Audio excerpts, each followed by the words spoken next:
Hello and welcome. You're watching To The Point. The Prime Minister's interview to the Tribune on Saturday and his Monday have not only muddied the OROP waters, but provided grounds for deep suspicion and anguish amongst millions of ex-servicemen. So tonight we ask, is the government trying to dilute the OROP promise, or is the impatience and anxiety of ex-servicemen unjustified?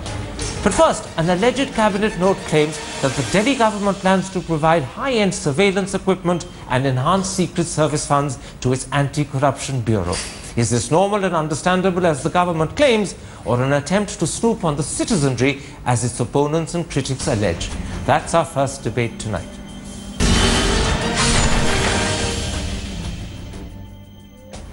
And joining me now to discuss the Delhi government's alleged cabinet note is former Cabinet Secretary TSR Subramaniam, former Delhi Commissioner of Police Ved Marwa, BJP spokesperson Nalin Kohli, and Aam Aadmi Party spokesperson Raghav Chadha. Mr. Subramaniam, let's start with this proposal to spend 3.2 crore so the Delhi government's anti-corruption bureau can purchase, and I'm now quoting from this alleged note, high-end equipment for data and research analysis, including call detail records. Many people suspect that this equipment will be misused for snooping on a whole range of people. Is that suspicion justified, or do you think it's unwarranted and exaggerated? I think it's very worrisome. I mean, one may have taken a more charitable view if the events of the past 15 days had not happened. But with all that has happened now, it's very worrisome because this is a potential weapon. If it goes to the wrong hands, can do havoc. It can be used for political ends, it can be used for various purposes, etc. I am not suggesting it has not been abused earlier. But the fact is that with this kind of, firstly, no union territory as far as I know is given this, number one, as far as I know. So this is a first time? First time, number one. Number two, in the states, apart from center, only the Home Secretary is authorized to approve, and there's no Home Secretary there. Their function is being done with the police function here, number two. And number three, this can be an extremely dangerous weapon. Now, Mr. Marwa, for its part, the Delhi government says that with the introduction of the corruption hotline, it's received some 1.5 lakh phone calls, which now need suitable equipment before the ACB can investigate the alleged cases these phone calls raise. Now, once again, I'm going to quote from that alleged note. It is extremely important for the ACB to be equipped with modern technology for research, analysis, surveillance, and monitoring purposes to check corruption. Do you buy that argument? You know, first of all, I think the government has a very narrow view of this problem of corruption. Problem of corruption is much too deeper and much bigger than to have a quick fix solution like snooping, as if that is going to stop corruption. You have to look at the overall view. What are the basic causes that lead to corruption? They should be spending their attention on that, rather on this double-edged weapon, which, as Mr. Subramaniam says, can be misused. I accept your point, but what about their point? They claim that they've received 1.5 lakh calls as a result of the corruption hotline, that now they say, as a result, the ACB needs special modern equipment for the smooth investigation of whatever cases these phone calls raise. You know what these phone calls say? That there is corruption in this particular department, that particular department. They should be looking into those departments rather than thinking that snooping equipment is going to sort out the problem. Before I come to Raghav Chadha, the Aam Aadmi Party spokesperson, let me come to you, Nalin Kohli. Would you accept that governments all over the world tend to use excuses like safety and security to keep a whole range of people under surveillance, and therefore if the Delhi government plans something similar, it's behaving like all other governments? It's not doing something that is either unusual or unprecedented.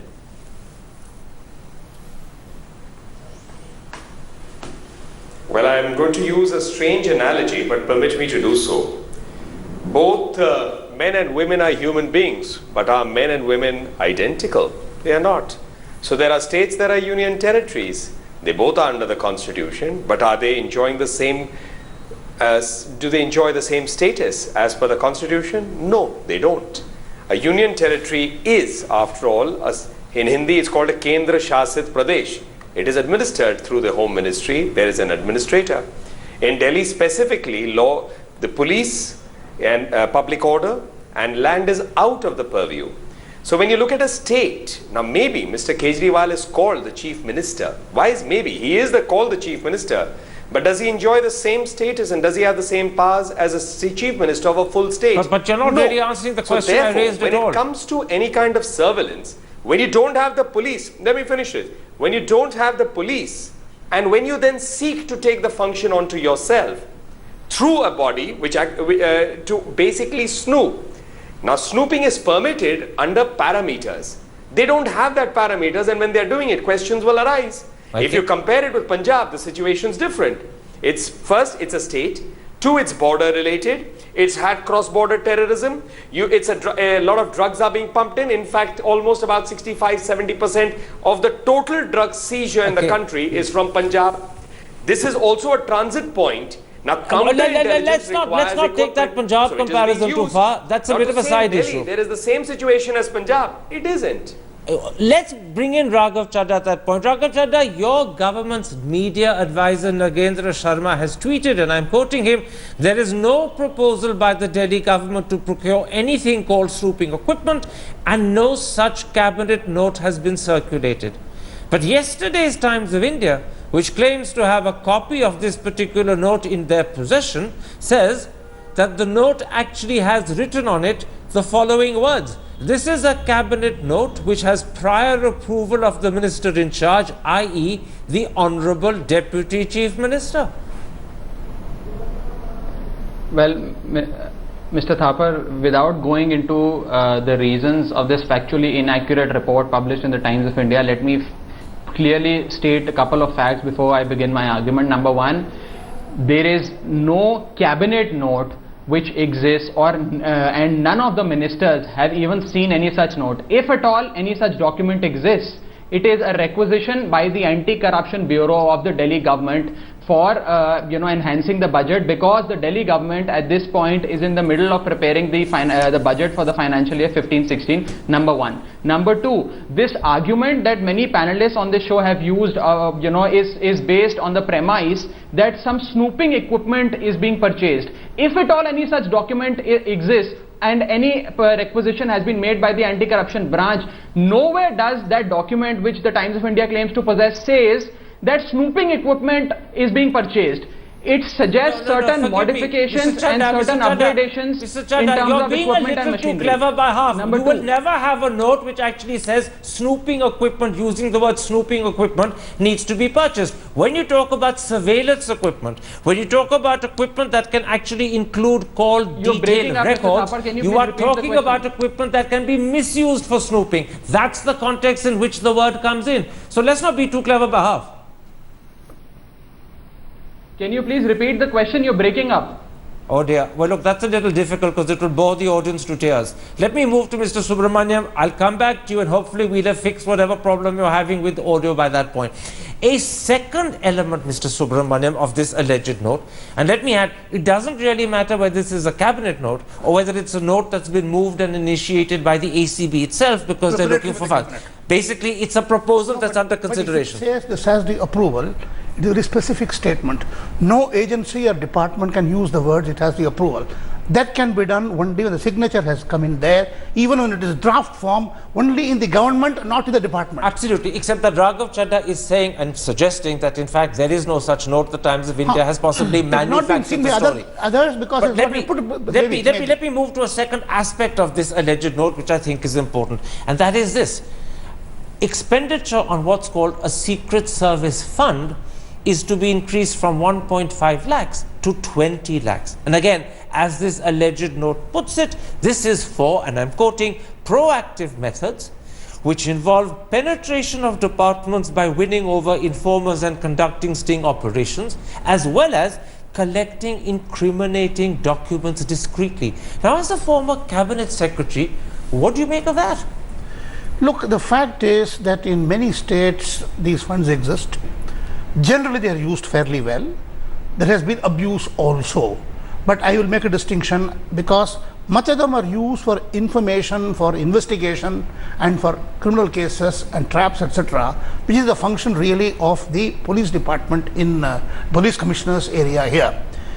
In the snooping, the case of snooping equipment, a certification has to be given. I'm making a clear distinction here. The government orders say that the approval is not by the minister.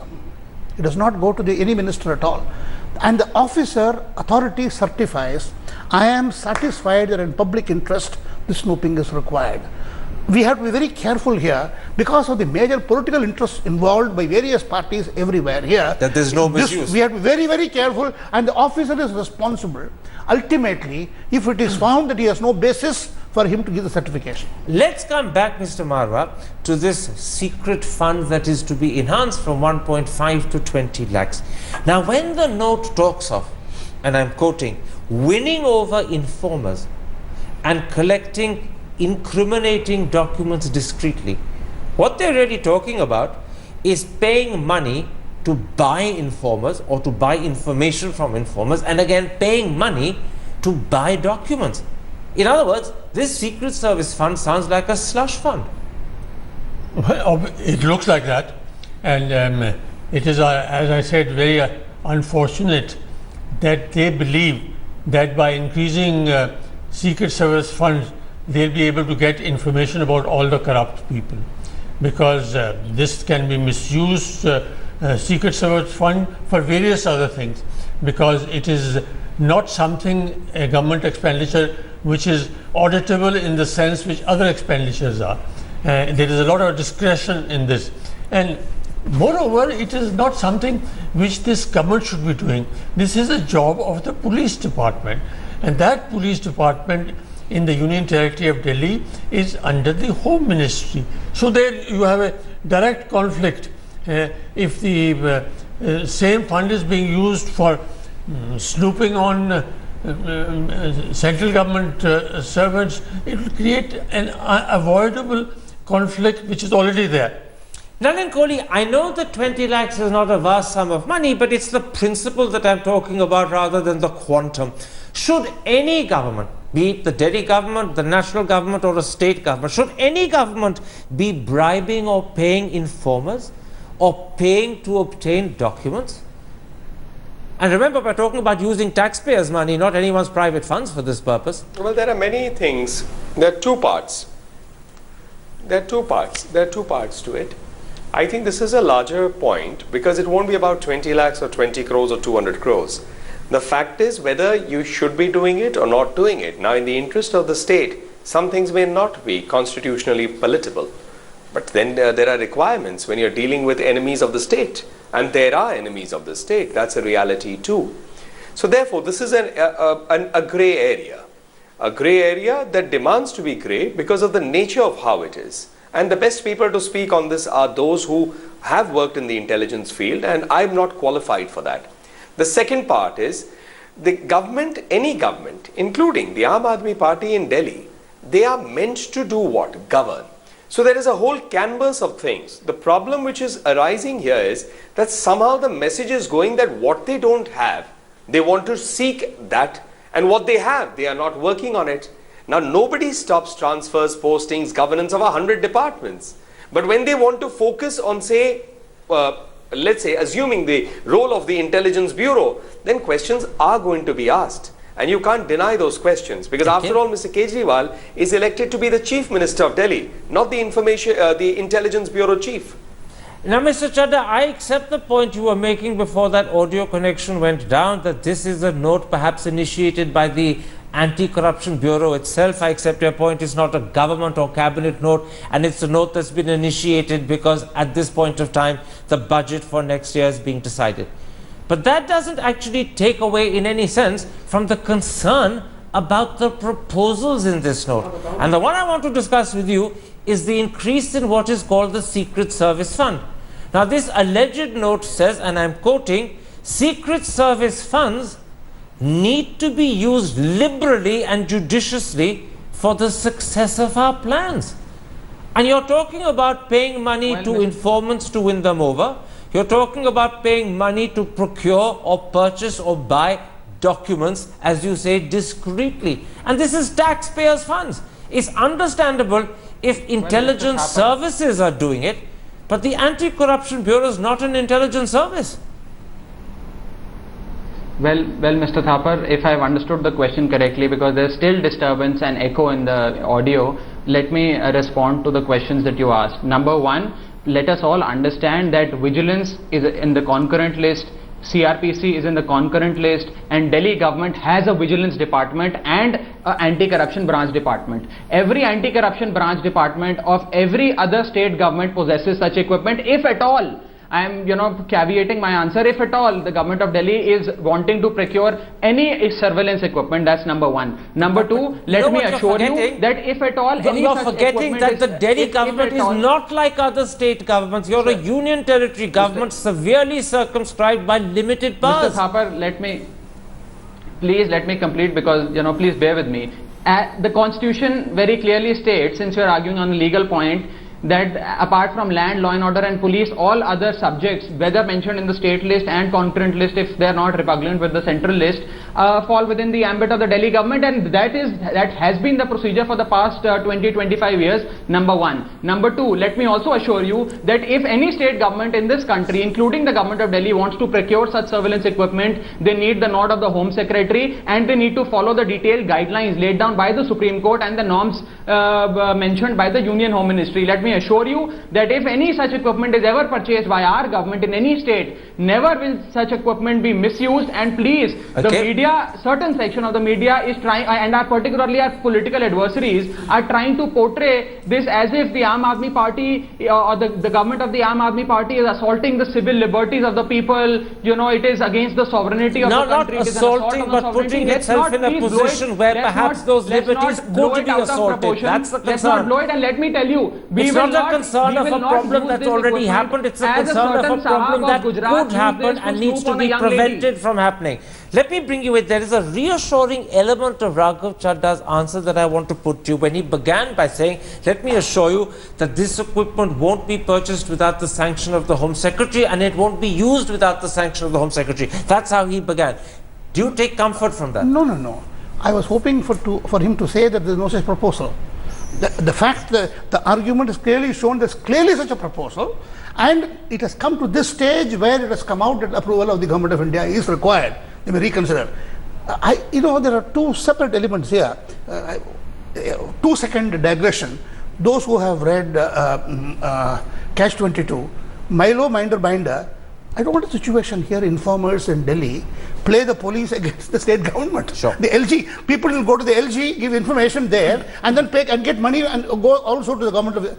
I think it's extremely important to understand this is an intelligence operation, not an anti-corruption operation, not a vigilance operation. This is an intelligence operation, either enforcement or intelligence, economic intelligence, etc. This is not a routine operation by governments. This is to be given only to special technical bodies, not normal anti-vigilance bodies. Which means that the Delhi government has no business even considering purchasing apart from anything else. Let me put this to you. This may well have to be the last question in this particular discussion.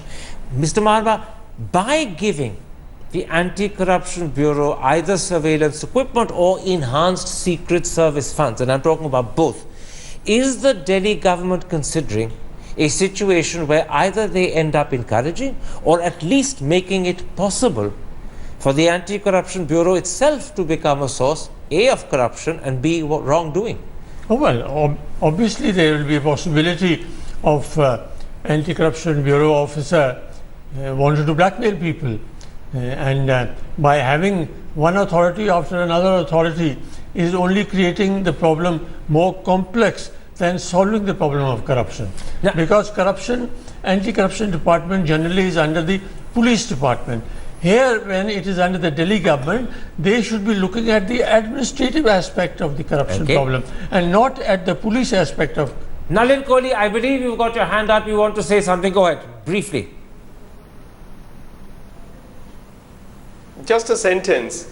That the fight to corruption is twofold. It's about catching those who have committed the crime, and the first part is even more important, eliminating the possibility of corruption. Now that fight has not even begun. There's nothing we have heard about it. Absolutely. And with regard to corruption, there is a lot of corruption that the Aam Aadmi Party has claimed has existed at all levels in Delhi. Mr. Thapar, now remove the police, remove land. I take your point. What but about actually, the others? but You Mr. can do Kohli, so much in setting systems that prevent respond? corruption. I take your point that there's a lot else One that quick the point. Delhi government could and should be considering rather than this as a means of tackling corruption. Very quickly, Raghav Chadha, your party and this proposal, and whether the two are connected or not, I accept your point, you say they're not, is nonetheless in the dock. I'll let you have the last word. Mr. Thapar, couple of quick points. Number one, the vote that the Aam Aadmi Party got in these elections was a vote against corruption in order to eradicate corruption, and we will take many steps as prescribed in the law within the four ambits of the Constitution and the NCT Act to eradicate corruption from the state of Delhi. That's one. Number two, the good thing that this entire controversy has done, is it has publicized the strong will of the Aam Aadmi Party government to eradicate corruption and created fear in the minds of those who would be indulging in acts of corruption, and that deterrence has been created. Now the equipment, you see a silver lining to every cloud, and that is no doubt what spokesmen are supposed to do. But I take assurance from the fact that you began your answer by saying that you will not take any step that is outside the law. And the law, as Mr. Subramanian has pointed out, is very clear. This equipment cannot be bought without the sanction of the Home Secretary. It cannot be used without the sanction of the Home Secretary. And at the moment, the Delhi government does not have a Home Secretary. Law will be interpreted that, by I suppose, is a very clear answer, even if it isn't a specific one, that it's very hard for you to go ahead and buy this equipment. My thanks to all four of my guests.